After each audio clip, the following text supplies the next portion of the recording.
Nama saya Maya, seorang desainer interior. Beberapa hari yang lalu, saya mendapatkan sebuah proyek besar untuk merenovasi sebuah villa. Klien saya secara khusus menekankan agar saya memasukkan unsur-unsur alam.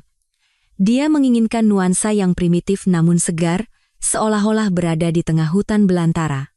Untuk membuat rancangan desain yang bisa memuaskan klien, saya mencari informasi tentang hutan lebat di sekitar Jakarta dan memilih satu lokasi yang tidak terlalu ramai dan pemandangannya sangat indah. Hari ini, saya berencana pergi ke sana untuk mengambil foto dan video sebagai bahan referensi desain. Sebelum berangkat dari rumah, saya memberitahu suami saya, Rian. Saat itu, Mas Rian sedang duduk di sofa sambil asyik dengan ponselnya. Tanpa mengangkat kepala, dia menjawab sekenanya, "Iya, hati-hati dan cepat pulang ya." Saat itu, saya hanya berpikir mungkin dia sedang sibuk dan lelah karena proyeknya belakangan ini, jadi saya tidak terlalu memikirkannya. Saya pun mengambil tas desain saya dan langsung berangkat. Kalau dipikir-pikir sekarang, dia bukan lelah. Pikirannya sudah dipenuhi dengan hal lain, dan dia mungkin berharap saya segera pergi agar dia bisa menyiapkan tempat untuk masa depannya dengan orang lain.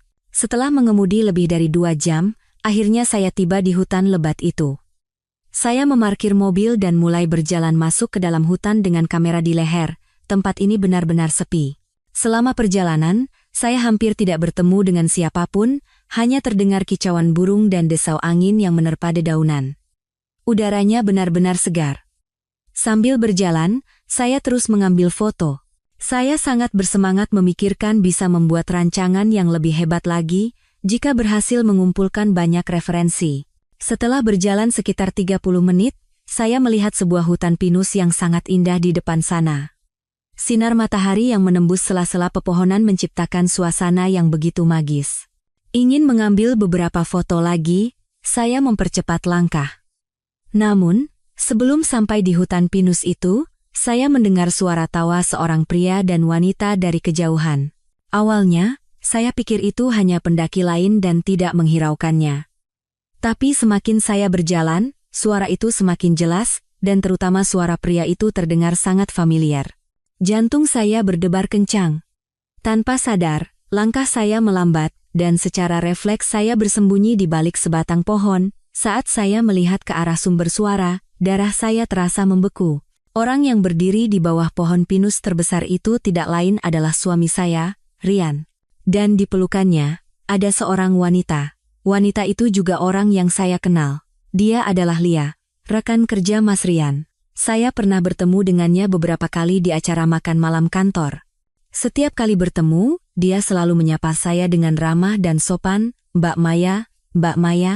Sekarang, mengingat suaranya membuat saya merasa jijik. Lia mengenakan gaun berwarna merah muda, dengan rambut tergerai, bersandar di dada Rian. Wajahnya berseri-seri saat berbicara dengannya, dan tangannya dengan gelisah meraba-raba dada Rian.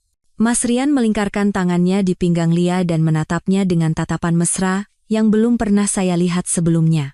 Dia bahkan mengulurkan tangan untuk menyelipkan rambut di belakang telinga Lia, sebuah gestur yang begitu intim. Pada saat itu, tangan saya yang memegang kamera gemetar hebat. Bukan karena takut, tapi karena amarah. Saya datang jauh-jauh ke pedalaman hutan ini untuk bekerja, berjuang keras demi keluarga kami untuk mencari inspirasi, sementara dia memanfaatkan kepergian saya untuk membawa wanita lain berkencan. Bahkan dia memilih tempat seindah ini. Apakah dia berpikir tidak akan ada yang melihatnya di sini, sehingga bisa bersikap sebebas itu? Saya menahan keinginan untuk segera berlari dan mengkonfrontasi mereka. Saya tetap bersembunyi di balik pohon dan terus mengamati. Adegan selanjutnya membuat saya ingin berlari dan menampar mereka. Rian menunduk dan mencium bibir Lia. Lia pun membalasnya dengan penuh gairah. Mereka berpelukan dan berciuman di tempat umum, meskipun sepi. Tangan mereka saling meraba tubuh satu sama lain tanpa rasa malu sedikitpun, seolah-olah tidak ada orang lain di sekitar. Setelah berciuman cukup lama, mereka akhirnya melepaskan diri. Lia, sambil bersandar di dada Rian dan terengah-engah, berkata dengan suara manja, "Mas Rian, kamu memang yang terbaik. Suamiku itu cuma tahu kerja, gak ada romantis-romantisnya sama sekali." Rian tersenyum dan mencubit pipinya. Tentu saja. Mana mungkin aku mengecewakan hartaku ini? Tenang saja. Setelah proyek ini selesai, aku akan memberitahu semuanya pada Maya. Setelah itu, kita bisa bertemu dengan bebas. Benarkah? Mata Lia berbinar. Dia melingkarkan lengannya di leher Rian dan mencium pipinya sekali lagi. Mas Rian, jangan bohongi aku ya. Kita kan sudah cukup lama berhubungan. Kalau Mas nggak mau menikahiku, aku harus bagaimana? Rian menepuk-nepuk punggungnya untuk menenangkannya. Tenang saja. Kapan aku pernah membohongimu? Kamu tahu kan, Maya itu orangnya penurut. Nanti kalau aku bicara baik-baik, dia pasti setuju untuk bercerai. Lagi pula, rancangan desain yang sedang dia kerjakan itu, kalau berhasil, bisa menghasilkan banyak uang. Nanti saat cerai, aku akan pastikan dia memberikan sebagian besar uang itu sebagai harta Gonogini. Dari balik pohon, saya mendengar percakapan mereka dengan tubuh gemetar karena marah. Rian sudah lama merencanakan untuk menceraikan saya. Bahkan dia mengincar uang dari hasil kerja keras saya. Selama ini, saya selalu pengertian, berpikir dia sibuk dan stres karena pekerjaan. Saya tidak pernah membebaninya dengan urusan rumah tangga. Sekarang saya sadar, saya hanyalah orang bodoh. Saya menarik napas dalam-dalam beberapa kali, mencoba menenangkan diri. Tidak ada gunanya jika saya keluar sekarang dan membuat keributan, justru itu bisa memberi mereka alasan untuk menyalahkan saya. Pertama, saya harus mendapatkan bukti yang kuat, bukti yang tidak bisa mereka sangkal. Saya diam-diam mengeluarkan ponsel, mengubahnya ke mode senyap. Lalu, dari balik pohon, saya mulai memotret mereka. Khawatir sudutnya tidak bagus, saya beberapa kali berpindah tempat, mengambil foto dari depan dan samping. Saya memastikan wajah dan tindakan mesra mereka terekam dengan jelas di setiap foto.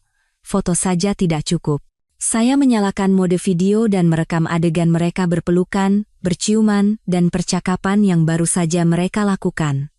Dalam video, Lia masih bermanja-manja pada Rian. Mas Rian, ayo dipercepat. Aku nggak suka bertemu diam-diam seperti ini. Aku ingin setiap hari bersamamu. Rian tersenyum dan berjanji. Iya, sabar sedikit lagi ya. Begitu proyek itu aku dapatkan, saya tidak lagi mendengarkan kelanjutannya. Saya sudah punya cukup bukti. Sambil melihat foto dan video di ponsel, hanya ada satu pikiran di benak saya. Rian, Lia, kalian tertangkap basah. Apa kalian pikir aku akan membiarkannya begitu saja? Telapak tangan saya yang memegang ponsel basah oleh keringat. Di layar, masih terpampang gambar Rian memeluk Lia sambil tersenyum. Senyum itu menusuk mata saya. Tapi saya tidak boleh panik sekarang. Bukti harus lebih kuat, dan saya tidak boleh memberi mereka celah sedikit pun untuk membela diri. Saya diam-diam memasukkan ponsel ke dalam saku dan mengeluarkan pulpen perekam yang saya simpan di tas desain. Biasanya saya menggunakan ini untuk mencatat permintaan klien saat membahas desain, tapi saya tidak pernah menyangka akan menggunakannya untuk hal seperti ini. Saya merendahkan tubuh dan bergerak perlahan di bawah naungan pepohonan, mendekati hutan pinus itu. Saya berusaha sedekat mungkin tanpa ketahuan oleh mereka. Saat itu, Rian sedang berjalan-jalan di atas tumpukan daun kering sambil menggandeng tangan Lia. Suara daun yang mereka injak terdengar renyah, dan dari mulut mereka keluar percakapan yang tak tahu malu. Lia berjinjit dan mengelus dagu Rian dengan jarinya, lalu berkata, Mas Rian, kalau Mbak Maya tahu kita kencan di sini, pasti dia pingsan ya? Waktu acara makan malam kantor dulu, dia membanggakan Mas di depanku, bilang Mas suami yang sangat perhatian. Kalau dipikir-pikir sekarang, kasihan sekali dia. Rian tertawa sinis dengan nada meremehkan. Kasihan? Bodoh? Iya. Dia cuma tahu menggambar denah, urusan rumah sama sekali tidak diperhatikan. Kaku seperti balok kayu. Tidak sepertimu yang bisa bersikap manis. Kalau bukan karena kemampuannya mendesain dan mendapatkan proyek, sudah lama aku ceraikan dia. Tangan saya yang memegang pulpen perekam mencengkeram begitu erat hingga kuku saya terasa menusuk telapak tangan. Di matanya, pengabdian saya selama bertahun-tahun hanyalah kemampuan desain untuk mendapatkan proyek. Saya telah menolak tawaran dari perusahaan yang lebih baik dan berjuang bersamanya di kota ini untuk membangun fondasi. Saya mengurus semua urusan rumah tangga agar dia tidak perlu khawatir, dan beginilah cara dia menilai saya. Mendengar kata-kata Rian, Lia tertawa semakin pongah. Dia bersandar di bahu Rian dan berkata, "Kalau begitu, cepat ceraikan dia. Kudengar proyek villa yang ditangani Mbak Maya itu anggarannya besar sekali dari klien. Nanti saat cerai, pastikan pembagian hartanya menguntungkan kita. Kita kan butuh uang untuk membeli rumah nanti." "Tenang saja." Rian menepuk-nepuk tangannya dengan suara penuh keyakinan. "Aku sudah konsultasi dengan pengacara. Rancangan desain itu dibuat selama masa pernikahan, jadi diakui sebagai harta bersama. Setidaknya setengahnya bisa aku dapatkan. Lagi pula, dia kan orangnya penurut.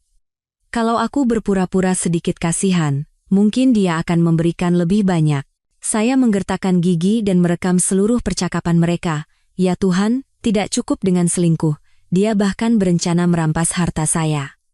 "Rian, kamu benar-benar orang yang kejam." Saya kembali diam-diam mengeluarkan ponsel dan mengambil beberapa foto dari belakang mereka. Lalu, saya berputar ke sisi lain dan berhasil menangkap momen saat Rian menunduk untuk mencium kening Lia. Sinar matahari tepat menerpa wajah mereka, membuat setiap ekspresi terekam dengan jelas. Saat itu, Lia tiba-tiba menunjuk sebuah batu besar di kejauhan dan berkata, "Mas Rian, di sana pemandangannya bagus. Kita duduk di sana sebentar, yuk. Aku agak lelah." Rian segera mengangguk dan dengan hati-hati memapah Lia berjalan ke arah batu itu. Sikapnya yang begitu perhatian adalah perlakuan yang belum pernah saya dapatkan selama 5 tahun pernikahan kami. Saya bergegas mengikuti mereka, bersembunyi di balik batu besar itu dan terus mengamati. Mereka duduk di atas batu, dan Rian bahkan melepaskan jaketnya untuk dijadikan alas duduk Lia. Lia duduk bersandar di pelukan Rian, mengelus-elus dadanya sambil berkata, "Mas, kemarin aku bertengkar dengan suamiku. Dia curiga karena aku pulang terlalu malam akhir-akhir ini." "Jangan-jangan dia sudah curiga?" Rian memeluknya erat dan menenangkannya. "Curiga apa?" Dengan otaknya yang lemot itu, meskipun bukti ada di depan mata, belum tentu dia sadar. Dan kalaupun dia tahu, memangnya kenapa? Ceraikan saja dia. Aku yang akan bertanggung jawab. "Benarkah?" Mata Lia berbinar. Dia mengangkat kepala menatap Rian dan berkata, "Mas, jangan menyesal ya. Aku sudah sering bertengkar dengan suamiku karena Mas tidak akan menyesal." Rian menunduk dan mencium keningnya. "Begitu proyek itu aku dapatkan, aku akan langsung minta cerai dari Maya. Saat itu juga kita langsung menikah, oke?" Lia menjawab dengan gembira dan lebih dulu mencium Rian. Mereka kembali berciuman dan saling meraba di atas batu itu, sama sekali tidak menyadari ada orang yang mengawasi dari kejauhan. Saya merekam adegan ciuman mereka dengan ponsel, termasuk gerakan tangan mereka, dengan sangat jelas. Saya juga merekam video yang panjang, memastikan setiap detail bisa menjadi bukti. Sekitar 10 menit kemudian, mereka akhirnya melepaskan diri. Lia melihat ponselnya dan berkata, "Mas, sudah sore. Aku harus pulang sekarang. Nanti suamiku curiga." Rian mengangguk dan merapikan rambutnya. "Baiklah, aku antar sampai bawah. Hati-hati di jalan, nanti malam aku WhatsApp ya." Mereka berdiri dan berjalan menuruni gunung sambil bergandengan tangan. Saya melihat punggung mereka, menarik napas dalam-dalam, lalu mengambil ponsel dan pulpen perekam saya. Saya diam-diam mengikuti mereka dari belakang. Saya harus memastikan apakah mereka pergi bersama atau terpisah, dan saya juga harus melihat mobil apa yang Rian bawa. Pagi tadi dia bilang akan lembur di kantor, tapi jika dia membawa mobil kami, itu berarti dia juga berbohong. Benar saja, setibanya di tempat parkir, Rian membuka pintu sedan putih milik kami dan mempersilakan Lia masuk lebih dulu. Kemudian dia duduk di kursi pengemudi. Mobil itu menyala dan melaju ke arah kota. Saya bergegas kembali ke mobil saya, menyalakannya, dan mengikuti mereka dari belakang. Tapi saya menjaga jarak agar tidak ketahuan. Setelah sekitar 30 menit berkendara, mobil mereka berhenti di depan sebuah kompleks apartemen. Lia turun dari mobil dan melambaikan tangan pada Rian. Rian sengaja turun dari mobil untuk memeluk Lia sekali lagi sebelum akhirnya pergi. Saya melihat Lia masuk ke dalam kompleks apartemen dan tersenyum sinis. jadi ini rumahmu. Akan kuingat baik-baik. Saya tidak lagi mengikuti Rian dan langsung pulang. Dalam perjalanan, saya mencadangkan semua foto dan video dari ponsel ke cloud, dan memindahkan file suara dari pulpen perekam ke ponsel. Saya memastikan semua bukti aman. Sambil melihat bukti-bukti di ponsel, sebuah rencana sudah terbentuk di benak saya. Lia punya suami? Kalau begitu, aku harus mengirimkan bukti ini kepada suaminya. Biar dia lihat sendiri bagaimana kelakuan istrinya di belakangnya. Saat saya tiba di rumah, waktu sudah menunjukkan pukul 6 sore. Rumah kosong, Rian belum pulang. Saya melempar tas desain ke sofa dan mulai mencari kontak suami Lia. Dulu, saat acara makan malam kantor, Lia pernah memperkenalkan suaminya, Bagas. Katanya dia bekerja di bidang konstruksi. Saat itu kami saling menambahkan kontak WhatsApp, tapi kami tidak pernah berkomunikasi. Saya membuka WhatsApp dan mencari akun Bagas. Foto profilnya adalah foto bersama Lia. Di foto itu, mereka berdua tersenyum sangat bahagia. Melihatnya sekarang terasa sangat ironis. Saya tidak langsung mengirim pesan. Saya merapikan dulu foto dan video di ponsel. Saya memilih beberapa foto yang paling jelas dan intim, serta video berdurasi beberapa menit, untuk dikirimkan kepada Bagas. Tepat saat saya akan mengirim pesan, terdengar suara kunci di pintu depan. Rian pulang. Saya cepat-cepat mematikan layar ponsel, memasukkannya ke saku, dan berpura-pura sedang melihat rancangan desain. Rian masuk dengan wajah lelah, melempar tas kerjanya ke sofa, dan berkata, "Lembur hari ini melelahkan sekali. Akhirnya selesai juga. Kamu dapat inspirasi? Ada bahan bagus yang didapat?"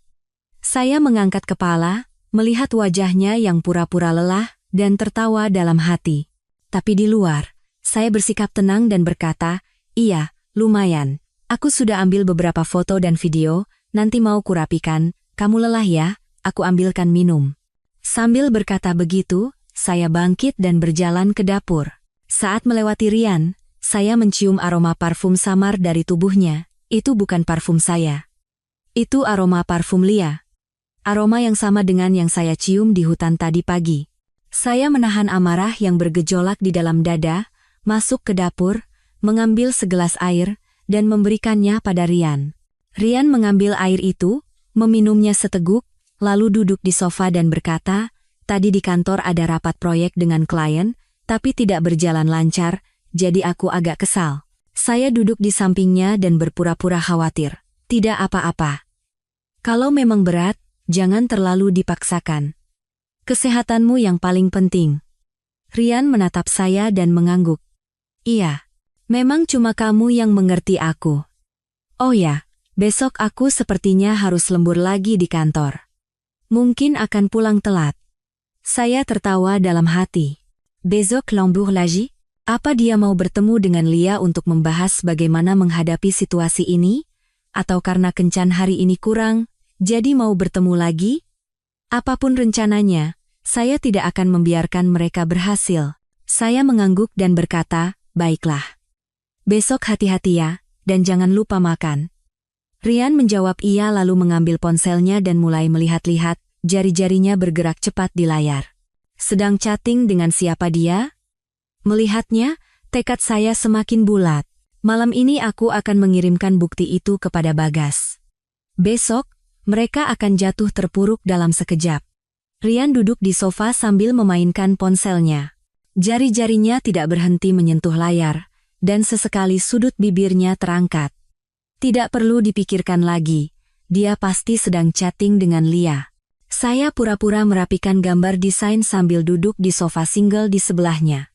Dengan melirik, saya terus mengawasi gerak-geriknya, mencari waktu yang tepat untuk mengirimkan bukti kepada Bagas. Sekitar 30 menit kemudian, Rian bangkit dan berkata, "Aku lelah, mau mandi dulu." Dia mengambil piyama dan masuk ke kamar mandi. Begitu mendengar pintu kamar mandi tertutup, saya bersorak dalam hati. Akhirnya kesempatannya tiba. Saya bergegas mengeluarkan ponsel dari saku, membuka kuncinya, dan membuka jendela obrolan dengan Bagas. Setelah menarik napas dalam-dalam, saya mengirim 3 foto yang sudah saya pilih. Yang pertama, foto Rian dan Lia berciuman di bawah pohon, terlihat jelas dari depan. Wajah keduanya sangat jelas. Yang kedua, foto mereka duduk di atas batu, Lia bersandar di dada Rian, dan Rian mencium keningnya. Yang ketiga, foto Rian mengantar Lia di depan kompleks apartemen dan memeluknya sebagai salam perpisahan. Setelah mengirim foto-foto itu, saya tidak langsung mengirim video. Saya menunggu reaksi Bagas. Saya tahu, beberapa foto ini saja sudah cukup mengejutkan. Memberinya waktu untuk mencerna sebelum mengirim video akan lebih efektif. Sekitar 2 menit kemudian, akhirnya ada pergerakan di jendela obrolan WhatsApp. Bagas mengirim pesan. "Siapa ini? Foto-foto apa ini? Anda salah kirim?" Melihat pesannya, saya tersenyum sinis. Masih menyangkal kenyataan, rupanya. Saya membalas, "Saya Maya, istri Rian. Orang di foto itu adalah istri Anda, Lia, dan suami saya, Rian. Foto ini diambil sore tadi di sebuah hutan dekat puncak. Saya tidak salah kirim." Begitu pesan terkirim, balasan dari Bagas langsung masuk. Terlihat sekali betapa paniknya dia. "Tidak mungkin. Lia bilang hari ini dia pergi ke rumah temannya. Bagaimana mungkin dia ada di puncak dengan suami Anda? Anda sengaja mengedit foto ini untuk memfitnah Lia, kan?" Ternyata Lia berbohong dengan sangat tidak kreatif. "Pergi ke rumah teman," katanya. Saya tidak berdebat dengannya dan langsung mengirimkan video berdurasi beberapa menit. Lalu saya membalas, "Didit atau tidak, Anda akan tahu setelah menonton video ini. Percakapan mereka juga terekam di dalamnya, silakan dengarkan sendiri." Setelah mengirim pesan, saya menunggu sambil memegang ponsel. Saya sama sekali tidak cemas. Saya tahu isi video itu lebih dari cukup untuk meyakinkan Bagas. Tidak hanya kemesraan mereka, tapi juga percakapan tentang rencana mereka untuk menipu saya dan merampas harta saya. Sekalipun dia sangat mempercayai Lia, di hadapan bukti seperti ini, dia tidak akan bisa lagi membohongi dirinya sendiri. Sekitar 5 menit berlalu, Bagas masih belum membalas. Mungkin dia sedang menonton videonya. Dan pasti sedang diliputi amarah yang luar biasa. 3 menit lagi berlalu. Akhirnya, pesan darinya masuk. Kali ini pesannya singkat, tapi kemarahannya sangat terasa. "Di mana mereka sekarang?" Saya membalas, "Sore tadi Rian mengantar Lia ke apartemen kalian, lalu pulang ke rumah. Sekarang dia sedang mandi di rumah. Lia mungkin juga sudah di rumah. Katanya kan pergi ke rumah teman, jadi dia harus pulang untuk menutupi kebohongannya." "Baik. Terima kasih informasinya," balas Bagas. Nada bicaranya penuh dengan amarah yang tertahan. Saya melihat balasannya tanpa merasa kasihan sedikit pun. Ini semua adalah ulah mereka sendiri. Saya membalas, "Sama-sama. Saya hanya tidak ingin terus dibodohi. Anda pun pasti begitu. Selanjutnya terserah Anda mau bagaimana. Saya tidak akan ikut campur." Dengan pesan itu sebagai penutup, saya memasukkan ponsel ke saku dan kembali berpura-pura merapikan gambar desain. Saya tahu Bagas tidak akan tinggal diam. Dia bekerja di bidang konstruksi, jadi karakternya pasti cukup tegas. Dia pasti akan menuntut pertanggungjawaban atas fakta bahwa istrinya selingkuh dan membohonginya. Tidak lama kemudian, pintu kamar mandi terbuka, dan Rian keluar dengan piyama. Air menetes dari rambutnya. Dia mendekati saya, melirik gambar desain di tangan saya, dan berkata, "Masih kerja? Jangan terlalu diforsir, istirahatlah lebih awal." Saya mengangkat kepala menatap wajah munafiknya. Rasa mual muncul di perut saya, tapi di luar saya bersikap tenang dan berkata, "Sudah hampir selesai. Tinggal merapikan ini sedikit lagi lalu tidur. Kamu tiduran saja dulu di kamar, nanti aku menyusul." Rian mengangguk dan masuk ke kamar tidur. Setelah memastikan dia masuk ke kamar, saya kembali mengeluarkan ponsel dan memeriksa obrolan dengan Bagas. Tidak ada pesan baru. Mungkin dia sedang memikirkan bagaimana cara menangani masalah ini. Saya mengubah ponsel ke mode senyap dan terus merapikan gambar. Dalam hati, saya menantikan pertunjukan menarik yang akan terjadi besok. Sekitar 1 jam kemudian, saya selesai merapikan gambar dan masuk ke kamar tidur. Rian sudah terlelap di tempat tidur, bahkan terdengar dengkuran halus. Saya melihatnya tidur nyenyak tanpa merasakan apa-apa di hati saya. Hanya ada rasa jijik. Pria yang pernah saya cintai ini sekarang telah menjadi musuh yang mengkhianati saya. Saya tidak akan lagi merasakan perasaan apapun untuknya. Saya berbaring di sampingnya, menatap langit-langit dengan mata terbuka. Saya sama sekali tidak bisa tidur. Saya memikirkan apa yang akan dilakukan Bagas besok. Apakah dia akan menuntut pertanggungjawaban dari Lia dulu? Atau langsung menyerbu kantor dan mempermalukan Rian? Apapun yang dia lakukan, saya yakin besok akan menjadi hari yang sangat menarik. Hari pun berganti. Saya bangun pukul 7 pagi. Rian masih tertidur. Saya diam-diam bangkit, mandi, dan menyiapkan sarapan. Saya membuat sayur lodeh dan ayam goreng, makanan favorit Rian. Bukan karena saya masih mencintainya, tapi untuk membuatnya lengah. Saya harus membuatnya percaya bahwa saya tidak tahu apa-apa, agar pertunjukan besok memberikan kejutan yang lebih besar. Sekitar pukul 7:30, Rian bangun. Dia keluar dari kamar tidur, melihat sarapan di meja makan, dan tersenyum, istriku memang yang terbaik. Tahu saja apa yang aku suka, saya hanya tersenyum tanpa berkata apa-apa. Dalam hati saya berpikir, nikmati saja kedamaian terakhir ini, sebentar lagi kamu akan menangis. Rian selesai sarapan, mengambil tas kerjanya, dan berkata, aku berangkat lembur ke kantor ya, mungkin pulang agak malam. Saya mengangguk. Iya. Hati-hati di jalan, dan jangan lupa makan. Rian menjawab iya lalu membuka pintu dan pergi. Begitu pintu tertutup, saya langsung mengeluarkan ponsel dan membuka obrolan dengan Bagas. Saya ingin memeriksa apakah dia mengirim pesan. Ternyata Bagas mengirim pesan pada pukul 6 pagi. Hari ini saya akan datang ke kantor Rian dan mempermalukannya habis-habisan. Membaca pesan ini, saya bersorak dalam hati. Ternyata dia tidak mengecewakan saya. Saya membalas, baik. Semoga semuanya berjalan lancar. Setelah mengirim pesan, saya berkemas untuk pergi ke studio kerja saya. Saya ingin sekali melihat Rian dan Lia jatuh terpuruk, tapi saya tidak bisa pergi. Saya harus berpura-pura tidak tahu apa-apa untuk menghindari masalah yang tidak perlu. Setelah tiba di studio dan duduk beberapa saat, saya mendapat pesan WhatsApp dari seorang rekan kerja. Maya, kamu sudah dengar? Katanya ada kejadian besar di kantor Mas Rian hari ini. Ada seorang pria membawa foto dan video datang ke lobi kantornya dan membuat keributan. Katanya Rian selingkuh dengan istrinya. Sekarang seluruh kantor heboh. Membaca pesan rekan saya tidak bisa menahan kegembiraan. Pertunjukan akhirnya dimulai. Saya membalas, benarkah? Kok bisa?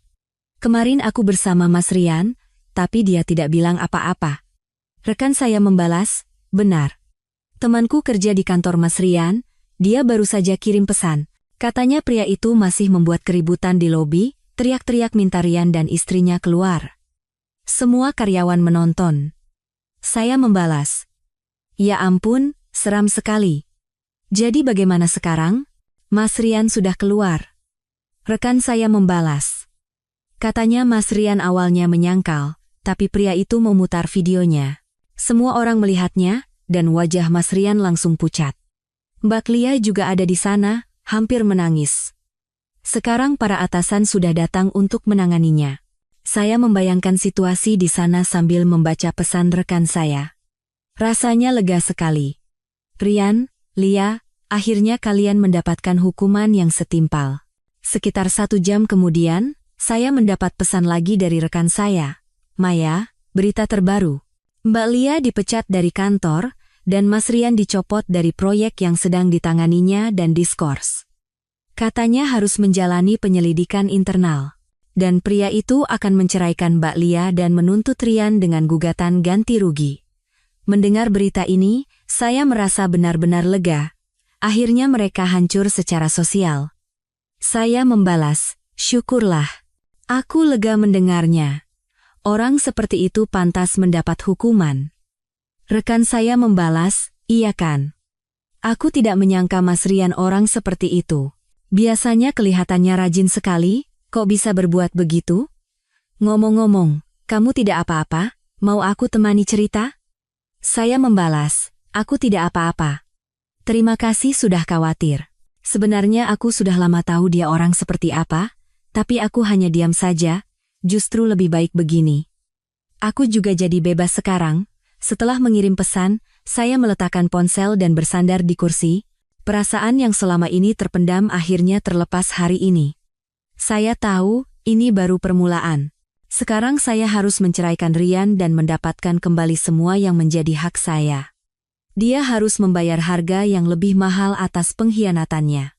Setelah mendengar kabar tentang kehancuran Rian dan Lia di kantor dari rekan kerja, perasaan saya menjadi sangat ringan.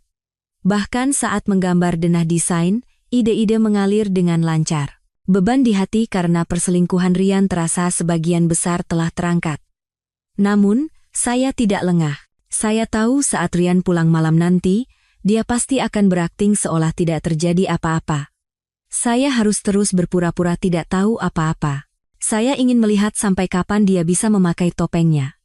Pukul 5 sore lewat sedikit, saya berkemas pulang lebih awal dari biasanya. Di jalan, saya sengaja mampir ke supermarket dan membeli iga kesukaan Rian serta sayur-sayuran. Saya juga membeli sebotol anggur berkualitas yang biasanya tidak pernah saya beli karena mahal. Bukan karena saya masih ingin berbuat baik padanya. Ini semua agar dia percaya bahwa saya sama sekali tidak mencurigai apapun, untuk mempertahankan kepura-puraannya sedikit lebih lama. Dengan begitu, saat saya mengungkapkan semuanya, dia akan hancur lebih parah. Setibanya di rumah, saya meletakkan belanjaan di dapur, mengenakan celemek, dan mulai memasak. Tepat saat saya akan merebus iga, terdengar suara kunci diputar di pintu depan. Saya melihat jam dinding. Rian pulang lebih dari 1 jam lebih awal dari biasanya. Sepertinya kejadian di kantor membuatnya tidak bisa lagi berlama-lama di sana.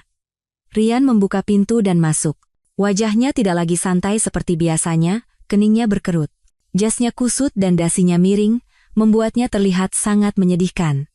Dia melihat saya memasak di dapur, sempat tertegun sejenak, lalu segera menyembunyikan kegelisahannya dan memaksakan senyum. Sayang, tumben hari ini pulang cepat? Masak iga juga? Saya, sambil memegang sendok sayur, menoleh dan tersenyum padanya. Nada bicara saya biasa saja, seperti tidak ada yang aneh. Pekerjaan desain hari ini selesai lebih cepat, jadi aku pulang awal. Aku lihat kamu lelah terus akhir-akhir ini, jadi aku mau masak sup iga untukmu. Kamu sendiri kenapa pulang cepat? Bukannya bilang mau lembur? Mendengar kata lembur, tatapan mata Rian jelas goyah. Dia mendekat ke pintu dapur, menggaruk kepalanya, dan beralasan. Proyek itu tiba-tiba ada sedikit masalah, jadi hari ini tidak jadi lembur. Manajer bilang suruh pulang istirahat dulu, besok baru diurus. Saya tertawa dalam hati, alasan yang sangat payah. Masalah kecil apa yang bisa membuatnya dicopot dari proyek dan dipermalukan di depan seluruh karyawan? Tapi saya tidak mendesaknya, hanya mengangguk dan berpura-pura khawatir. Ada masalah? Serius? Tidak apa-apa. Bukan, Rian buru-buru menyanggah. Suaranya lebih tinggi dari biasanya, seolah berusaha menyembunyikan kegelisahan. Hanya salah paham kecil. Besok kalau kujelaskan baik-baik pada manajer pasti beres. Oh iya, kamu hari ini di studio dengar kabar aneh-aneh tidak? Dia bertanya dengan sangat hati-hati. Jelas dia takut keributan di kantor sudah sampai ke telinga saya. Saya berpura-pura berpikir, lalu menggelengkan kepala. Kabar aneh? Tidak ada. Aku hari ini fokus menggambar terus. Cuma ngobrol sedikit soal desain dengan teman. Kenapa? Ada apa? Rian tampak menghela napas lega. Dia buru-buru berkata, tidak apa-apa. Cuma tanya saja. Aku ganti baju dulu ya, nanti aku bantu. Dia mengambil tas kerjanya dan bergegas masuk ke kamar tidur. Bahkan dia lupa kebiasaannya meletakkan tas di sofa begitu tiba di rumah. Saya melihat punggungnya yang tergesa-gesa dan tersenyum tipis. Ternyata dia begitu tegang karena takut saya tahu. Sepertinya dia benar-benar takut. Saya terus memasak iga, mencuci dan memotong sayuran. Saat semua hampir siap, Rian keluar dari kamar dengan pakaian santai.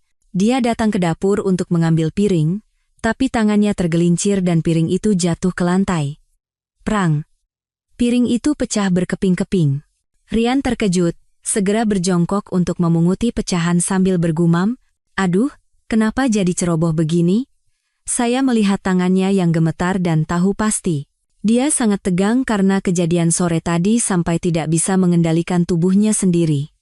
Saya mendekat, menarik lengannya, dan berkata, "Jangan dipungut, nanti tanganmu terluka, biar aku sapu saja. Kamu duduk saja di ruang tamu. Biar aku yang urus." Rian mengangkat kepala menatap saya. Di matanya ada rasa bersalah dan kegelisahan yang membuatnya tidak berani menatap saya lurus-lurus. Dia mengangguk, bangkit, dan duduk di sofa ruang tamu. Tapi dia tidak menyalakan TV seperti biasanya, hanya meletakkan kedua tangan di atas lutut, menunduk, entah apa yang dipikirkannya. Saya membersihkan pecahan piring di lantai, menata sayuran tumis di piring, dan meletakkannya di meja makan. Saya menuangkan sup iga yang sudah matang ke dalam mangkuk, dan terakhir membuka sebotol anggur, menuangkannya ke dalam 2 gelas, dan meletakkannya di meja. Setelah semua selesai, barulah saya berkata pada Rian yang ada di ruang tamu, "Makanannya sudah siap. Ayo makan." Rian bangkit dan duduk di meja makan. Dia melihat makanan dan anggur di atas meja, lalu menatap saya dengan ragu, "Tumben hari ini minum anggur? Aku lihat kamu murung hari ini, jadi kupikir kita minum anggur sedikit untuk rileks." Saya mengangkat gelas anggur, memberikannya padanya, dan berkata dengan santai, "Jangan pikirkan pekerjaan dulu, makanlah. Kesehatan yang paling penting." Rian menerima gelas anggur itu, tapi hanya memainkan tangkainya dengan jari, tidak meminumnya. Saya tidak menghiraukannya, mengambil sumpit dan memakan sepotong iga. Sambil makan saya berkata, "Sup iga ini enak sekali. Coba deh." Barulah Rian mengambil sumpit dan memasukkan sepotong iga ke mulutnya. Tapi sepertinya dia tidak bisa merasakan apa-apa, hanya mengunyah beberapa kali lalu menelannya. Dia mengangkat gelas anggur dan menenggaknya sekali teguk. Anggur menetes dari sudut bibirnya, tapi dia tidak peduli untuk mengelapnya. Saya melihatnya yang berantakan tanpa merasa kasihan sedikit pun. Justru saya merasa puas. Ini baru permulaan. Kalau dia tahu saya punya semua bukti perselingkuhannya, betapa lebih takutnya dia nanti. Selama makan, Rian hampir tidak berbicara, hanya sesekali menenggak anggur. Saya juga tidak memulai percakapan, hanya makan dengan tenang. Setelah saya selesai makan dan meletakkan sumpit, barulah Rian mengangkat kepala menatap saya dan berkata, "Sayang, kalau seandainya aku melakukan sesuatu yang mengecewakanmu, apa kamu akan memaafkanku?" Jantung saya berdebar. Rupanya dia sudah mulai takut. Mungkin dia mencoba mempersiapkan jalan agar bisa dimaafkan jika saya mengetahuinya. Saya pura-pura tidak mengerti maksudnya dan tertawa. "Memangnya kamu akan mengecewakanku dalam hal apa? Kamu kan sibuk sekali bekerja. Kalaupun ada kesalahan kecil, masa aku akan menyalahkanmu?" Kenapa tiba-tiba bertanya seperti itu? Tatapan Rian goyah. Dia buru-buru berkata, "Tidak, hanya terpikir saja waktu makan. Jangan dimasukkan ke hati." Setelah berkata begitu, dia kembali mengangkat gelas anggurnya. Kali ini dia minum terlalu cepat sampai terbatuk-batuk. Saya memberinya tisu dan berkata, "Minumnya pelan-pelan. Tidak ada yang akan merebutnya. Jangan minum terlalu banyak, tidak baik untuk kesehatan." Rian mengambil tisu, mengelap mulutnya, dan tidak berkata apa-apa lagi. Dia hanya diam-diam meminum anggurnya. Saat gelasnya kosong dan dia akan menuang lagi, saya menahan tangannya. "Sudah cukup, nanti kamu mabuk. Kamu pasti lelah seharian ini. Istirahatlah lebih awal." Rian menatap saya. Tatapannya rumit.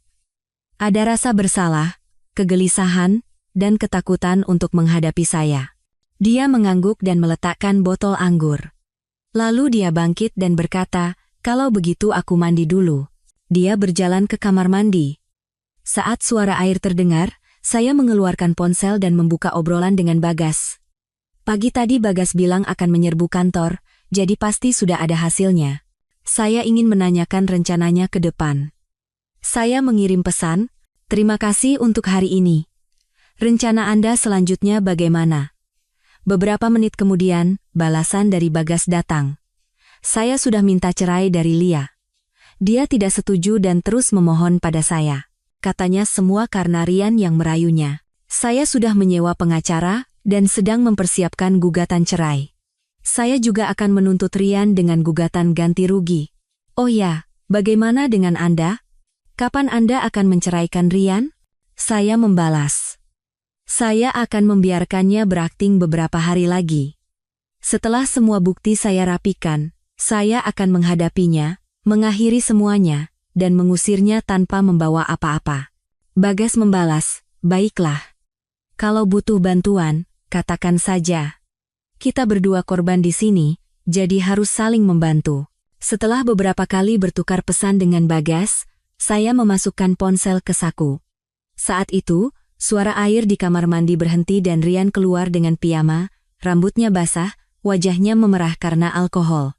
Dia berdiri di ambang pintu kamar tidur, menatap saya sejenak, dan berkata, "Aku tidur duluan ya, kamu juga istirahatlah lebih awal." Saya mengangguk, "Iya. Aku bereskan meja makan dulu, nanti menyusul." Setelah Rian masuk ke kamar, saya mulai merapikan meja makan. Saya memasukkan piring ke mesin cuci piring, mengelap meja, dan menyimpan sisa sup iga ke kulkas. Setelah semua selesai, barulah saya masuk ke kamar tidur. Rian berbaring di tempat tidur, menatap langit-langit dengan mata terbuka. Jelas dia belum tidur. Saya mendekati tempat tidur, menyingkap selimut, dan berbaring. Saya memunggunginya. Beberapa saat kemudian, Rian dengan hati-hati mengulurkan tangan untuk memeluk pinggang saya. Saya pura-pura bergerak gelisah dan menghindari tangannya. Tangan Rian terhenti di udara, lalu beberapa saat kemudian ditarik kembali. Dia menghela napas pelan dan berkata, "Sayang, kamu marah padaku?" Saya, dengan mata terpejam, berkata dengan suara tenang, "Tidak, hanya lelah saja, ingin cepat tidur." "Kenapa?" "Tidak apa-apa," suara Rian mengecil, "kalau begitu tidurlah." "Selamat malam." "Selamat malam." Saya menjawab begitu dan memejamkan mata. Tapi dalam hati, saya sedang menyusun rencana ke depan. Rian sudah mulai gelisah. Tunggu beberapa hari lagi, saat dia pikir masalah ini akan mereda, saya akan melemparkan semua bukti di hadapannya. Dia akan hancur total. Selama beberapa hari berikutnya, Rian setiap pagi berangkat pagi-pagi, entah kemana, dan pulang sangat larut malam. Setiap kali pulang, wajahnya selalu muram. Dia sesekali menyinggung soal pekerjaan, mengatakan proyeknya masih dihentikan, dan para atasan sedang melakukan penyelidikan. Tapi dia tidak pernah menyebutkan nama Lia atau kejadian Bagas menyerbu kantor. Saya juga tidak bertanya. Saya hanya bersikap seperti biasa setiap hari, memasak untuknya, mengobrol hal-hal sepele, membuatnya percaya bahwa saya masih istri bodoh yang tidak tahu apa-apa. Tapi di belakangnya, saya tidak tinggal diam. Saya merapikan semua foto, video, dan file suara dari pulpen perekam yang pernah saya ambil dan menyimpannya di USB. Saya juga menemui pengacara untuk berkonsultasi tentang pembagian harta Gonogini saat bercerai. Pengacara mengatakan bahwa Rian telah berselingkuh selama masa pernikahan, bahkan ada indikasi mencoba menggelapkan harta bersama. Kata-katanya pada Lia bahwa dia akan membagi keuntungan dari proyek desain saya adalah bukti yang memberatkan. Jika saya mengajukan bukti yang cukup, saya tidak hanya akan mendapatkan bagian harta yang jauh lebih besar, bahkan bisa mengusirnya tanpa sepeser pun. Mendengar kata-kata pengacara, saya semakin percaya diri. Sekarang saya hanya perlu menunggu waktu yang tepat untuk mengungkapkan semuanya pada Rian. Jumat malam, Rian pulang sedikit lebih awal dari biasanya. Di tangannya ada sebuah kotak kado. Dia datang ke hadapan saya, menyerahkan kotak itu, dan tersenyum menjilat. "Sayang, tadi lewat mall, jadi aku beli ini, kalung untukmu. Coba lihat, suka tidak?" Saya mengambil kotak kado itu dan membukanya. Sebuah kalung perak dengan liontin berlian kecil. Dulu, Rian hampir tidak pernah membelikan saya hadiah. Kalaupun ada, itu hanya barang-barang kecil yang murah. Tiba-tiba dia membelikan kalung semahal ini, pasti karena merasa bersalah. Dia mencoba menyuap saya dengan hadiah agar saya tidak mencurigai rahasianya. Saya mengambil kalung itu dan berpura-pura sangat senang. Cantik sekali. Terima kasih, sayang. Tumben sekali beli kalung? Rian tersenyum dan berkata, aku lihat kamu lelah sekali karena rancangan desain akhir-akhir ini, jadi aku siapkan kejutan. Syukurlah kamu suka. Sini, aku pakaikan. Dia mengambil kalung itu dan akan memasangkannya di leher saya. Saya menunduk mengikuti gerakannya. Kalung yang dingin menyentuh leher saya, tapi saya tidak merasa senang sedikit pun. Justru terasa ironis. Dengan uang yang didapat dari waktu dan usaha yang dihabiskan untuk mengkhianati saya, dia membelikan saya hadiah untuk menenangkan saya, sungguh menggelikan. Setelah memasang kalung, Rian memeluk saya dari belakang dan meletakkan dagunya di bahu saya. Suaranya lembut. Sayang, kita sudah lama menikah ya. Kamu selalu berkorban untuk keluarga ini. Terima kasih atas kerja kerasmu. Kedepannya, aku akan benar-benar menjadi suami yang baik. Aku tidak akan pernah mengecewakanmu. Saya tertawa dalam hati. Sekarang baru bilang begitu, apa gunanya? Seharusnya dari dulu. Saya berbalik, menatap matanya, dan berpura-pura terharu. Sayang, kamu berpikir begitu saja sudah membuatku sangat senang. Sebenarnya kamu juga sudah bekerja keras. Mari kita hidup bahagia ke depannya. Melihat saya terharu, Rian tampak sangat lega. Dia mengangguk dan berkata, iya, mari kita hidup bahagia ke depannya. Saya melihat senyum munafiknya dan bertekad dalam hati. Besok aku akan mengungkapkan semuanya padanya. Akan kubuktikan bahwa semua kepura-puraannya sia-sia. Akan kubuat dia membayar setiap hutangnya padaku, satu persatu. Sabtu pagi, saya bangun lebih awal dari biasanya. Di sebelah saya, Rian masih tertidur lelap, bahkan ada senyum di sudut bibirnya. Mungkin dia sedang bermimpi indah, berpikir bahwa saya sama sekali tidak tahu perselingkuhannya, dan dia bisa terus hidup dalam kepura-puraan ini. Saya diam-diam bangkit, mandi, dan duduk di sofa ruang tamu. Saya memasukkan USB berisi bukti ke dalam tas, memeriksa kembali file cadangan di ponsel, dan mempersiapkan diri dengan matang. Sekitar pukul 8:30, Rian bangun. Dia mengucek mata, keluar dari kamar, melihat saya duduk di sofa, dan tersenyum, sayang, kenapa bangun pagi sekali hari ini? Kenapa tidak tidur lagi? Saya mengangkat kepala menatapnya dan berkata dengan tenang, tidak bisa tidur, jadi bangun awal untuk menyempurnakan rancangan desain. Oh ya, kamu ada rencana hari ini? Rian tertegun sejenak. Sepertinya dia tidak menyangka saya akan bertanya seperti itu. Dia berpikir sejenak, lalu berkata, tidak ada rencana khusus. Hanya mau di rumah saja bersamamu. Rasanya aku terlalu mengabaikanmu akhir-akhir ini. Saya tertawa dalam hati. Sekarang baru mau menemaniku. Seharusnya dari dulu. Saya mengangguk. Baiklah. Kalau begitu kamu mandi dulu. Aku siapkan sarapan. Setelah sarapan, Rian duduk di sofa menonton TV. Dan saya pura-pura memperbaiki rancangan desain di ruang kerja. Sebenarnya saya terus berkomunikasi dengan Bagas melalui WhatsApp. Bagas mengatakan dia sudah tiba di bawah gedung kantor Rian dan akan segera masuk. Dia juga meminta saya untuk tidak khawatir, dia pasti akan mempermalukan Rian dan Lia di depan umum. Saya membalas Bagas, Anda sudah bekerja keras. Hati-hati dan hindari bentrokan yang terlalu besar. Nanti Anda bisa dirugikan. Bagas membalas, jangan khawatir. Saya juga tahu batas. Saya hanya ingin semua orang tahu perbuatan busuk mereka agar mereka tidak bisa lagi mengangkat kepala. Setelah menutup WhatsApp, saya bersandar di kursi. Membayangkan adegan yang akan terjadi di kantor membuat saya tegang sekaligus bersemangat.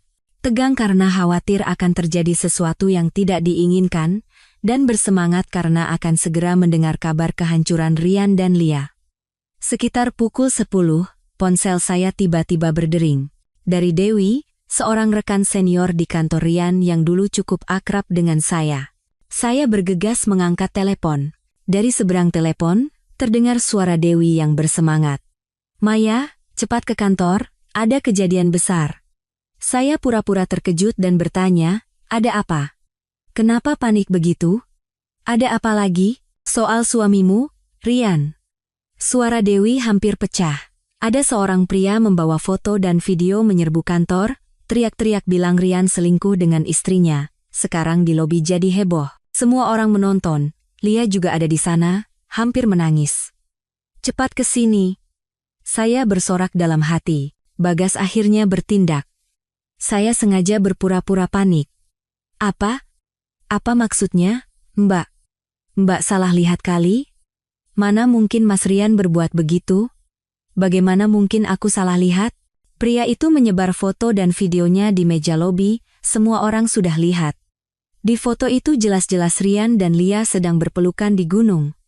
Videonya juga ada. Dewi berkata dengan panik, "Aku tahu ini sulit dipercaya, tapi cepatlah ke sini. Kalau terlambat, Rian bisa dipecat dari kantor." Iya, baik, Mbak. Aku segera ke sana. Saya menutup telepon, sengaja mondar-mandir di ruang kerja, lalu berlari ke ruang tamu dan berkata pada Rian, "Mas Rian, gawat. Kantormu ada masalah. Tadi Mbak Dewi telepon, katanya ada seorang pria membawa foto dan video membuat keributan di kantormu. Katanya kamu selingkuh dengan istrinya." Mendengar ini, wajah Rian seketika pucat pasi. Remote di tangannya jatuh ke lantai dengan suara tak. Dia bangkit, dengan suara gemetar berkata, "Apa? Siapa yang membuat keributan di kantor?" "Aku juga tidak tahu. Mbak Dewi cuma bilang ada seorang pria membawa foto dan videomu. Sekarang seluruh kantor menonton, dan dia menyuruhku cepat ke sana." Saya sengaja berakting panik. "Mas Rian, ini sebenarnya ada apa? Kamu tidak sedang difitnah, kan?" Mata Rian goyah, dia tidak bisa mendengar kata-kata saya dengan jelas. Dia buru-buru mengambil jaketnya dan memakainya sambil berkata, "Aku harus segera ke kantor. Ini pasti salah paham." Dia berlari ke pintu, bahkan sepatunya tidak terpasang dengan benar. Saya melihat punggungnya yang tergesa-gesa dan tertawa dalam hati. Sekarang baru panik? Seharusnya dari dulu. Saya juga bergegas mengambil tas, mengikutinya, dan berkata, "Aku ikut. Aku ingin lihat sendiri siapa yang berani memfitnahmu seperti ini." Rian tidak punya waktu untuk memedulikan saya, dia membuka pintu dan berlari keluar. Saya perlahan mengikutinya, sambil menyusun rencana di kepala bagaimana harus berakting setibanya di kantor. Sekitar 20 menit kemudian, kami tiba di bawah gedung kantor Rian. Sebelum masuk ke lobi, sudah terdengar suara keributan dan teriakan marah seorang pria dari dalam. Rian bergegas berlari masuk, dan saya perlahan mengikutinya ke dalam lobi. Begitu masuk ke lobi, saya menyaksikan pemandangan yang luar biasa. Bagas berdiri di tengah lobi, membagikan setumpuk foto di tangannya kepada rekan-rekan kerja di sekitarnya. Di meja sebelahnya, ada sebuah tablet yang memutar ulang video kemesraan Rian dan Lia di gunung. Lia berdiri di salah satu sudut dengan rambut acak-acakan dan wajah berlinang air mata, menunduk, tidak berani menatap orang-orang. Atasan Rian juga berdiri dengan wajah tegang, berbicara sesuatu dengan Bagas. Di sekelilingnya, banyak rekan kerja yang berbisik-bisik, beberapa bahkan mengambil foto dengan ponsel. Melihat Rian masuk, semua mata tertuju padanya, dan bisikan semakin kencang. Melihat pemandangan ini, wajah Rian menjadi pucat pasi. Dia berlari ke arah Bagas, mencengkeram lengannya, dan berteriak, "Siapa kamu? Sedang apa kamu di sini? Singkirkan foto dan video itu sekarang juga." Bagas menepis tangan Rian dan tertawa sinis. "Siapa aku? Aku suami Lia. Menurutmu aku sedang apa? Aku sedang menunjukkan wajah asli seorang munafik sepertimu kepada semua orang. Berani berbuat tapi tidak berani bertanggung jawab?" Wajah Rian memerah lalu memucat, dia menunjuk Bagas dan berkata dengan suara gemetar, "Kamu jangan bicara sembarangan. Foto dan video ini semua palsu. Kamu yang mengeditnya. Kamu mau memeras uang dariku, kan? Palsu?" Bagas tertawa seolah tidak percaya. Dia mengangkat tablet itu di depan mata Rian. "Lihat sendiri dengan matamu. Pria di layar ini bukan kamu? Suara ini bukan suaramu? Kamu bilang pada istriku mau menceraikannya dan merampas hartanya, itu bukan kata-katamu? Masih bilang ini palsu?" Rian melihat video di layar tablet, wajahnya semakin pucat. Dia membuka mulut tapi tidak bisa berkata apa-apa. Rekan-rekan di sekitarnya melihat pemandangan ini dan semakin ramai berbisik. Beberapa orang mulai menyalahkan Rian. Aku tidak menyangka Rian orang seperti itu. Biasanya kelihatannya rajin sekali. Iya kan? Kok bisa sama Lia? Bukannya Lia sudah punya suami? Menjijikkan sekali. Bahkan mau merampas harta istrinya sendiri.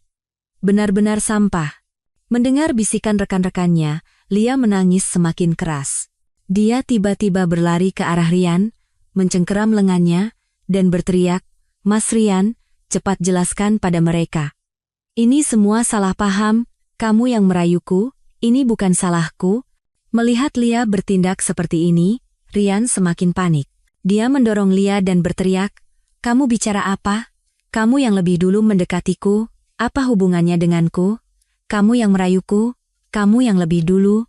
Mereka berdua mulai saling menyalahkan dan bertengkar di tengah lobi, sama sekali tidak peduli dengan tatapan rekan-rekan di sekitarnya. Atasan yang melihat pemandangan ini menjadi marah, wajahnya menegang. Dia berteriak dengan suara keras, "Hentikan! Apa masih belum cukup? Mau lebih dipermalukan lagi?" Mendengar kata-kata atasannya, mereka berdua terdiam sejenak. Mereka menunduk dan tidak bisa berkata apa-apa. Atasan itu menatap Bagas, menarik napas dalam-dalam, dan berkata, "Bapak, saya benar-benar minta maaf. Kejadian ini adalah kelalaian manajemen kami pasti akan menanganinya dengan tegas. Jadi, tolong singkirkan dulu foto dan video ini, dan mari kita bicara secara terpisah." Bagas tertawa sinis. "Bicara terpisah? Istri saya selingkuh dengan orang ini, bagaimana saya bisa bicara terpisah? Hari ini saya akan membuat semua orang tahu perbuatan busuk mereka, agar kedepannya mereka tidak bisa lagi mengangkat kepala di industri ini." Setelah berkata begitu, Bagas kembali mengangkat setumpuk foto dan membagikannya kepada rekan-rekan di sekitarnya sambil berkata, "Lihat semua, inilah perbuatan Rian dan Lia. Kedepannya, hati-hatilah jika bekerja dengan orang-orang ini. Jangan tertipu oleh penampilan luar mereka." Rekan-rekan mengambil foto-foto itu, dan bisikan semakin kencang. Rian berdiri di tempatnya dengan wajah pucat dan tubuh gemetar. Dia merasakan tatapan rekan-rekannya dan merasa ingin bersembunyi di lubang tikus. Saya berdiri di belakang kerumunan, menyaksikan semua ini. Rasanya lega sekali. Inilah akhir dari mereka yang mengkhianati saya. Inilah hukuman yang setimpal bagi mereka. Tepat pada saat itu, Lia tiba-tiba berlari ke arah saya, mencengkeram lengan saya, dan berteriak, "Maya, ini semua karena kamu. Kamu kan yang mengirim foto dan video ini pada Bagas? Kenapa kamu menghancurkan kami seperti ini?" Saya menepis tangannya dan tertawa sinis. "Mbak Lia, jangan menuduh sembarangan. Saya juga baru tahu hari ini. Kalau bukan karena Mbak Dewi yang menelepon, saya juga akan terus dibodohi. Anda yang melakukan perbuatan busuk seperti itu, kenapa menyalahkan saya?" Rekan-rekan di sekitarnya mendengar kata-kata Lia dan menatap saya dengan kaget. Saya melanjutkan. "Sejak menikah dengan Mas Rian, saya selalu memberikan yang terbaik untuknya. Saya tidak pernah membayangkan dia akan melakukan hal seperti ini. Mbak Lia, Anda juga sudah punya suami, kan? Bagaimana bisa Anda melakukan hal yang mengkhianati keluarga seperti ini? Apa Anda tidak malu pada Mas Bagas? Apa hati nurani Anda tidak terganggu?" Mendengar kata-kata saya, rekan-rekan di sekitarnya mulai menyalahkan Lia. Wajah Lia memerah karena malu. Dia menatap saya dengan penuh kebencian tapi tidak bisa berkata apa-apa. Atasan yang melihat situasi kacau ini menghela napas pasrah. Dia menatap Rian dan Lia dan berkata dengan tegas, "Rian, Lia, kalian berdua telah melanggar peraturan perusahaan secara serius dan telah mencoreng citra perusahaan. Mulai hari ini, Lia dipecat, dan Rian dicopot dari semua tugas, dan menunggu penyelidikan serta sanksi lebih lanjut dari perusahaan." Mendengar kata-kata atasannya, kaki Lia lemas, dan dia hampir jatuh. Bagas memapahnya dan tertawa sinis. "Dengar, inilah harga yang harus kau bayar karena bermain-main dengan orang ini. Puas sekarang?" Rian berdiri di tempatnya, seolah kehilangan semua tenaganya. Dia menatap atasannya dan berkata dengan suara serak, "Pak Manajer, tolong beri saya satu kesempatan lagi, saya salah. Saya tidak akan mengulanginya lagi. Kesempatan? Atasan itu tertawa dingin. Saat kamu melakukan hal itu, apa kamu pernah memikirkan tentang kesempatan? Sekarang baru bilang begitu? Apa gunanya? Cepat kemasi barang-barangmu dan keluar dari perusahaan. Rekan-rekan di sekitarnya menatap Rian dan Lia dengan pandangan jijik dan cemoohan. Rian tidak tahan lagi dengan tatapan orang-orang, dia menutupi wajahnya dan jatuh terduduk di lantai, menangis tertahan. Saya melihatnya tanpa merasa kasihan sedikit pun, justru saya merasa puas. Ini semua adalah ulahnya sendiri. Dia yang mengkhianati saya, mengkhianati keluarga ini. Dia pantas menanggung akibat dari perbuatannya. Bagas melihat Rian dan tertawa sinis, lalu berkata kepada rekan-rekan di sekitarnya, "Sudah, semua bubar. Kembali ke pekerjaan masing-masing. Jangan sampai suasana hati kalian rusak karena perbuatan busuk orang-orang ini." Setelah berkata begitu, dia memapah Lia dan keluar dari lobi perusahaan tanpa menoleh ke belakang. Rekan-rekan pun bubar. Sebelum pergi, mereka tidak lupa melirik Rian sekali lagi sambil berbisik-bisik. Atasan melihat Rian yang terduduk di lantai, menghela napas pasrah, lalu berbalik dan pergi. Di lobi yang luas, hanya tersisa saya dan Rian. Saya mendekatinya, menatapnya yang menangis di lantai, dan berkata dengan suara dingin, "Rian, sekarang baru menyesal?" Rian mendengar suara saya, dan perlahan mengangkat kepala. Wajahnya berlinang air mata. Dia menatap saya dan berkata dengan suara serak, "Sayang, aku salah, tolong maafkan aku. Aku tidak akan mengulanginya lagi. Aku akan hidup bahagia bersamamu. Aku tidak akan menghubungi Lia lagi." Saya merasa jijik dengan kepura-puraannya. Saya tertawa sinis. "Maaf, Rian. Apa kamu pikir itu mungkin? Saat kamu bersenang-senang dengan Lia di gunung, apa kamu pernah berpikir untuk hidup bahagia denganku? Saat kamu merencanakan untuk menipuku dan merampas hartaku bersama Lia, apa kamu pikir aku akan memaafkanmu?" Rian membeku.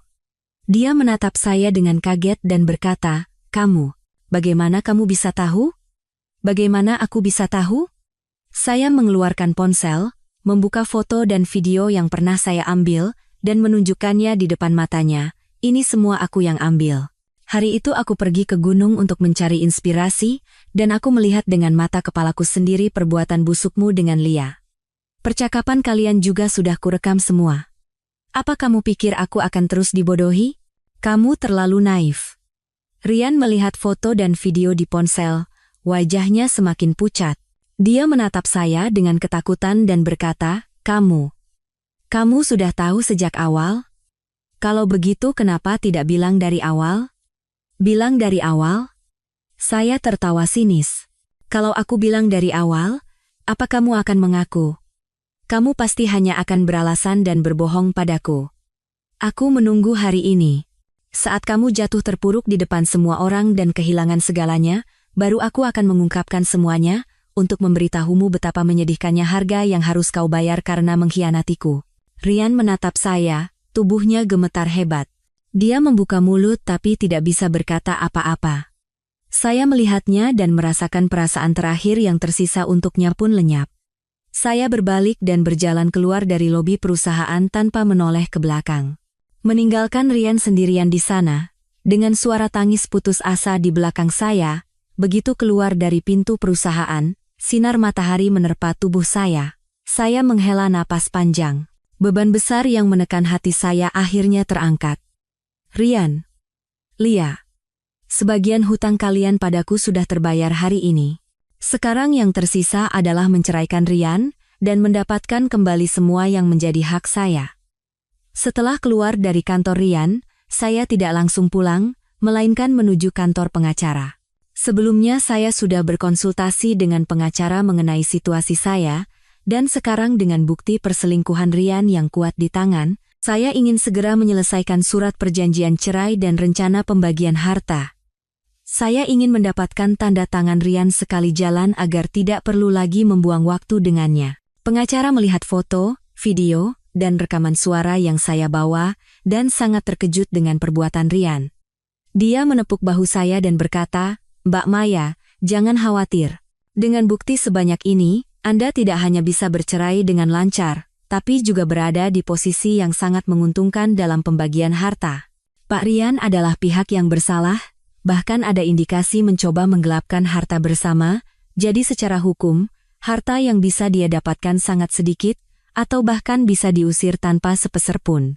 Mendengar kata-kata pengacara, hati saya semakin mantap. Setelah menyusun detail surat perjanjian cerai dengan pengacara dan berjanji akan membahasnya dengan Rian minggu depan, barulah saya meninggalkan kantor pengacara. Dalam perjalanan pulang, saya mendapat pesan WhatsApp dari Mbak Dewi. Katanya, sore tadi saat Rian mengemasi barang-barangnya di kantor, dia dicibir oleh banyak rekan kerja, bahkan ada yang menyebarkan kasusnya dengan Lia di grup WhatsApp industri. Sekarang seluruh industri sudah tahu perbuatan busuk Rian, jadi kedepannya tidak akan ada yang mau mempekerjakannya lagi. Situasi Lia lebih parah. Setelah dipecat dari kantor, Bagas mengusir semua barang-barangnya keluar rumah. Dia memanggil jasa angkut dan memindahkan semua barang Lia ke gerbang kompleks apartemen, banyak tetangga yang melihat dan mencibir. Lia menangis sambil menyeret barang-barangnya entah kemana. Saya membaca pesan dari Mbak Dewi tanpa merasakan apa-apa di hati saya. Ini semua adalah ulah mereka sendiri. Sejak mereka berani melakukan hal itu, seharusnya mereka sudah bisa menduga akhir seperti ini. Setibanya di rumah, saya membuka pintu dan mendapati ruang tamu berantakan. Barang-barang Rian berserakan di lantai. Dia duduk di sofa dengan rambut acak-acakan dan mata bengkak. Di depannya ada beberapa botol minuman keras kosong. Melihat saya pulang, dia mendongak. Matanya penuh dengan kebencian. Suaranya serak dan penuh dengan bau alkohol. Pulang juga kamu. Pasti senang sekali ya. Melihatku jadi begini, puas hatimu? Saya mengabaikannya, mengganti sepatu, masuk ke ruang tamu, dan meletakkan tas di atas meja. Suara saya tenang. Senang atau tidaknya aku tidak penting. Yang penting sekarang kita harus bicara soal perceraian. Cerai. Rian tiba-tiba tertawa terbahak-bahak sampai air matanya keluar. Kamu dari awal memang ingin cerai dariku, kan? Makanya kamu kirim foto-foto itu pada Bagas dan sengaja menghancurkanku secara sosial. Maya, kamu benar-benar wanita yang kejam. Saya tertawa dalam hati mendengar logika hitam putihnya. Rian, kamu masih tidak sadar apa salahmu. Kamu yang lebih dulu mengkhianatiku, bersenang-senang dengan Lia, dan berencana merampas hartaku. Yang kulakukan hanya membuatmu menanggung akibat yang setimpal. Kalau kamu tidak melakukan hal itu, aku tidak akan pernah mau cerai darimu. Dengan Lia itu hanya khilaf sesaat. Rian tiba-tiba bangkit, menunjuk saya, dan berteriak. Semua karena Lia yang merayuku. Kalau dia tidak mendekatiku lebih dulu, bagaimana mungkin aku bisa begitu dengannya? Sekarang semuanya sudah berakhir. Aku kehilangan pekerjaan, kehilangan nama baik, dan kamu mau menceraikanku. Kamu hanya ingin menghancurkanku. Jangan terlalu melebih-lebihkan dirimu. Saya juga meninggikan suara. Lia merayumu? Kalau kamu punya niat untuk menolaknya, bagaimana mungkin kalian bisa sejauh itu? Sekarang baru menyalahkan semuanya pada perempuan, apa kamu masih laki-laki? Rian terdiam mendengar kata-kata saya. Dia jatuh terduduk di sofa dengan lemas, memegangi kepalanya dengan kedua tangan, dan bergumam, habislah sudah. Semuanya sudah berakhir. Saya melihatnya tanpa merasa kasihan sedikit pun. Saya mengeluarkan salinan bukti yang sudah saya siapkan dari tas dan melemparkannya di hadapannya. Lihat sendiri dengan matamu, ini semua perbuatanmu. Percakapanmu dengan Lia di gunung, niat busukmu untuk merampas hartaku, semuanya ada di sini. Masih mau membela diri? Rian membuka salinan itu satu persatu, wajahnya semakin pucat, tangannya mulai gemetar. Setelah melihat lembar terakhir, dia tiba-tiba melemparkan salinan itu ke lantai dan berteriak, palsu. Ini semua palsu. Kamu yang mengeditnya agar bisa mendapatkan lebih banyak harta saat cerai dariku. Palsu? Saya tertawa sinis, mengeluarkan ponsel, dan memutar rekaman suara saat dia dan Lia merencanakan pembagian harta. Dengarkan sendiri dengan suaramu. Ini bukan suaramu? Kalau kamu pikir ini editan, mari kita uji keasliannya. Biar kita tahu siapa yang berbohong. Dari rekaman itu, suara Rian terdengar jelas. Kamu tahu kan, Maya itu orangnya penurut. Nanti kalau aku bicara baik-baik, dia pasti setuju untuk bercerai. Lagi pula, rancangan desain yang sedang dia kerjakan itu, kalau berhasil, bisa menghasilkan banyak uang. Nanti saat cerai, aku akan pastikan dia memberikan sebagian besar uang itu sebagai harta gono gini. Mendengar suaranya sendiri, Rian hancur total. Dia terduduk lemas di sofa dan tidak bisa berkata apa-apa lagi. Saya menatapnya dan berkata dengan dingin, Rian, aku sudah menyewa pengacara. Surat perjanjian cerai akan sampai padaku minggu depan. Sebaiknya kamu menandatanganinya dengan baik-baik. Kalau tidak setuju, kita bertemu di pengadilan.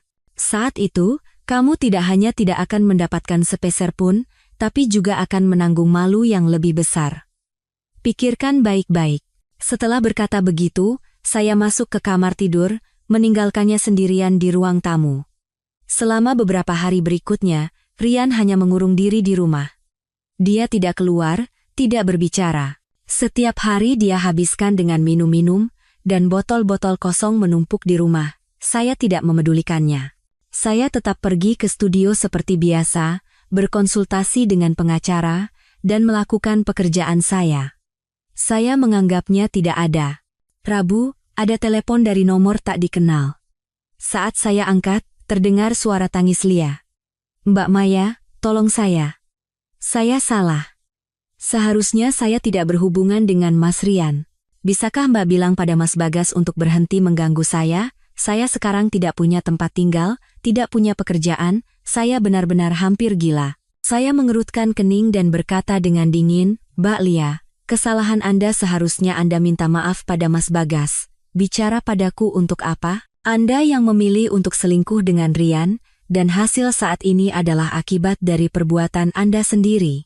Tidak ada hubungannya denganku. Kenapa tidak ada hubungannya? Suara Lia tiba-tiba meninggi. Kalau bukan Anda yang mengirim foto pada Mas Bagas, bagaimana mungkin saya jadi begini? Mas Rian juga tidak akan kehilangan pekerjaannya. Ini semua salah Anda. Kenapa Anda tega melakukan ini pada kami? Kenapa aku tega? Saya tertawa sinis. Saat Anda bersenang-senang dengan suami saya, apa Anda tidak berpikir saya akan bertindak seperti ini? Saat Anda merencanakan untuk merampas harta saya, apa Anda tidak berpikir hari seperti ini akan datang? Mbak Lia, jangan lagi menyalahkan orang lain. Salahkan diri Anda sendiri. Salahkan mata Anda yang tidak tahu diri dan memilih pria tidak berguna seperti Rian. Lia terdiam mendengar kata-kata saya, hanya menangis di seberang telepon. Saya tidak ingin lagi berbicara dengannya dan langsung menutup telepon. Tidak lama setelah menutup telepon, kali ini Bagas yang menelepon. Katanya, Lia akhir-akhir ini terus memohon padanya, meminta maaf, dan berjanji akan memutuskan hubungan dengan Rian jika dia mau rujuk.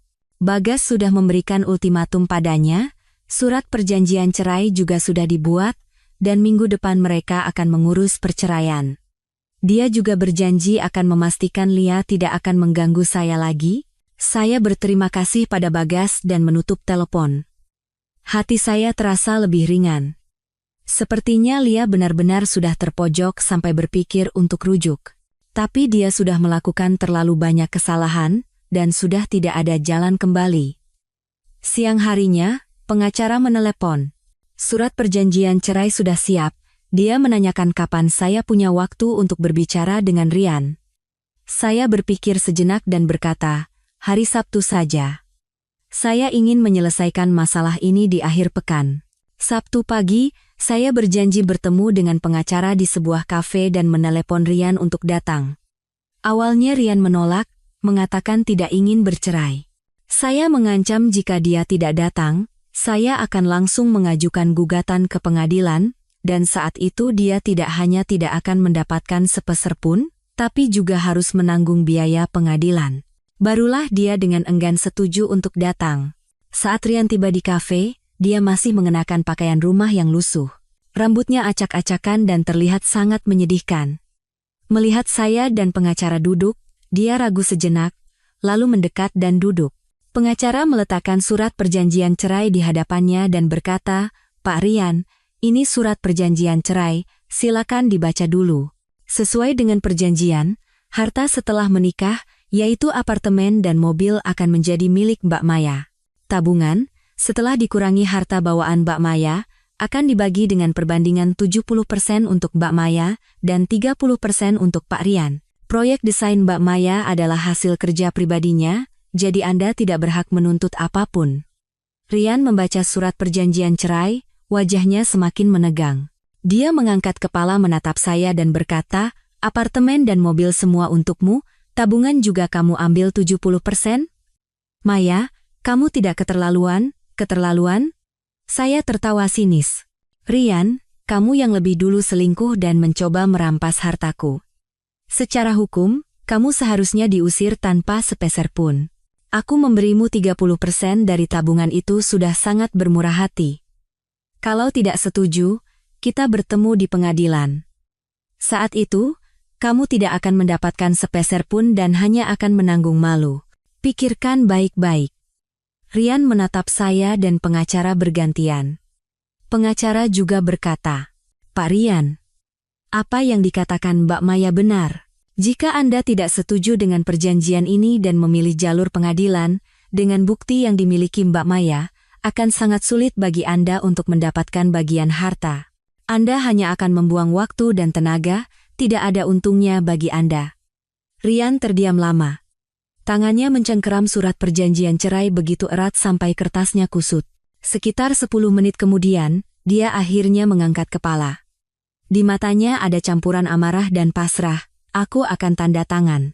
Tapi bisakah aku mendapatkan bagian tabungan sedikit lebih banyak? Aku sekarang tidak punya pekerjaan, tidak punya tempat tinggal. Tanpa uang, aku benar-benar tidak bisa hidup. Aku sudah memberikan yang terbaik. Nada bicara saya tegas. Uang ini adalah hakku. Kamu tidak punya pekerjaan itu karena ulahmu sendiri. Tidak ada hubungannya denganku. Tanda tangan, kita bisa langsung urus cerai hari ini. Tidak tanda tangan, kita bertemu di pengadilan. Rian melihat sikap tegas saya dan sadar tidak ada lagi ruang untuk negosiasi. Dia menarik napas dalam-dalam, mengambil pulpen, dan menandatangani surat perjanjian cerai. Setelah selesai, dia melemparkan pulpen ke meja, bangkit, dan keluar dari kafe tanpa menoleh ke belakang. Saya melihat punggungnya yang sepi tanpa merasakan apa-apa di hati saya. Hanya ada rasa kebebasan. Setelah menandatangani surat perjanjian cerai, saya bersama pengacara pergi ke kantor catatan sipil untuk mendaftarkan perceraian. Saat memegang akta cerai di tangan, saya menghela napas panjang. Beban besar yang menekan hati saya akhirnya terangkat. Saya akhirnya bebas dari pria sampah seperti Rian. Akhirnya saya bisa memulai hidup baru. Keesokan harinya setelah bercerai, saya mengemas semua barang-barang Rian ke dalam kardus dan membuangnya di gerbang kompleks apartemen. Saya juga mengganti kunci pintu rumah. Saya tidak ingin lagi ada hubungan apapun dengannya, dan tidak ingin melihat barang-barangnya lagi. Sekitar seminggu kemudian, saya mendengar kabar dari Mbak Dewi. Katanya, setelah diusir dari rumah kami, Rian tidak punya tempat tinggal dan sering tidur di warung internet atau taman. Dia mencoba mencari pekerjaan ke teman-teman lamanya, tapi karena gosip perselingkuhannya sudah menyebar di seluruh industri, tidak ada yang mau mempekerjakannya, dan teman-temannya pun enggan membantunya. Belakangan dia mencari Lia dan mengajaknya tinggal bersama, tapi begitu bertemu mereka langsung bertengkar hebat. Lia menyalahkan Rian karena telah menghancurkan hidupnya, berteriak kalau bukan karena Rian yang merayunya, dia masih akan menjadi wanita bahagia dengan suami dan pekerjaan. Rian juga menyalahkan Lia, mengatakan kalau bukan Lia yang lebih dulu mendekatinya, dia juga tidak akan jadi begini. Pertengkaran mereka semakin sengit sampai akhirnya adu fisik. Lia mencakar wajah Rian, dan Rian melempar barang-barang Lia.